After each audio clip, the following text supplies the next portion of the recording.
पश्चिम बंगाल की राजनीति में ममता बनर्जी को पीछे छोड़ने वाले शुवेंदु अधिकारी उनसे करीब 6 गुना ज्यादा अमीर हैं और इसी वजह से उनकी चर्चा बहुत ज्यादा हो रही है। वो बड़ा चुनावी चेहरा ऑलरेडी बन चुके हैं, लेकिन उनकी कुल संपत्ति आखिर कितनी है, उनके पास कौन सी गाड़ियां हैं, कितने घर हैं और उनके खिलाफ कितने मुकदमे दर्ज हैं, वो आखिर कितने अमीर हैं, चलिए हम आपको बताते हैं। 2026 विधानसभा चुनाव के लिए शुवेंदु अधिकारी ने जो अपना हलफनामा भरा, उसमें अपनी कुल संपत्ति करीब 85,87,000 रुपए बताई है, जिसमें से उनके पास करीब 24,57,000 रुपए की चल संपत्ति है, यानी कि वो संपत्ति जिसे हिलाया डुलाया जा सकता है, जैसे कि बैंक बैलेंस और बाकी चीजें। इसमें उनके पास LIC पॉलिसी, बॉन्ड और शेयर मार्केट में निवेश भी शामिल है। हालांकि एक दिलचस्प बात यह है कि उनके हलफनामे के अनुसार उनके पास कोई गाड़ी मौजूद नहीं है और ना ही कोई महंगे जेवरात घोषित किए गए हैं। रिपोर्ट्स के मुताबिक उन पर कोई बकाया लोन या सरकारी देनदारी भी दर्ज नहीं है। वहीं उनकी अचल संपत्ति की बात करें तो वो करीब 61,30,000 रुपए बताई गई है। इसमें उनके नाम पर 3 घर हैं और कई फ्लैट्स शामिल हैं। उनके पास 2 खेती की जमीनें भी मौजूद हैं।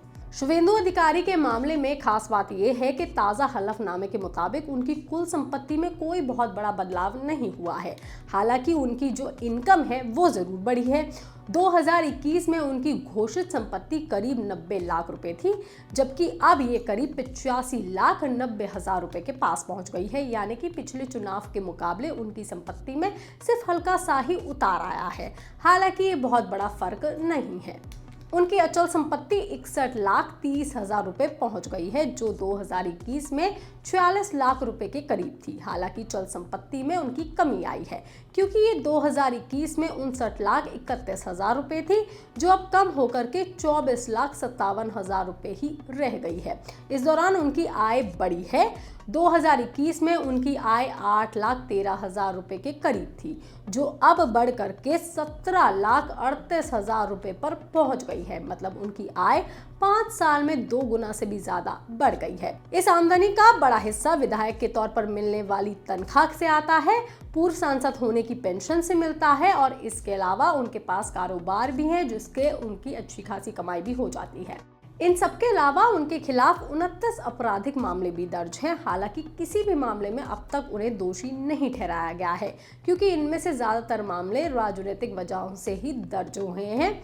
और हम आपको बता दें कि शुवेंदु अधिकारी को राजनीति अपने घर से ही मिली थी। उनके पिता बंगाल के पुराने और एक जाने माने नेताओं में रहे हैं और वो मनमोहन सिंह सरकार में केंद्रीय राज्य मंत्री की जिम्मेदारी भी संभाल चुके थे। शुवेंदु अधिकारी ने अपने राजनीतिक सफर की शुरुआत भी कांग्रेस के साथ ही की थी। बाद में वो ऑल इंडिया तृणमूल कांग्रेस में गए और नंदीग्राम मूवमेंट के बाद उनकी पहचान पूरे बंगाल में बन गई। फिर साल 2020 में उन्होंने भारतीय जनता पार्टी का हाथ थाम लिया और यहीं से उनकी राजनीति में एक नया मोड़ आ गया और एक नई पहचान भी मिल गई।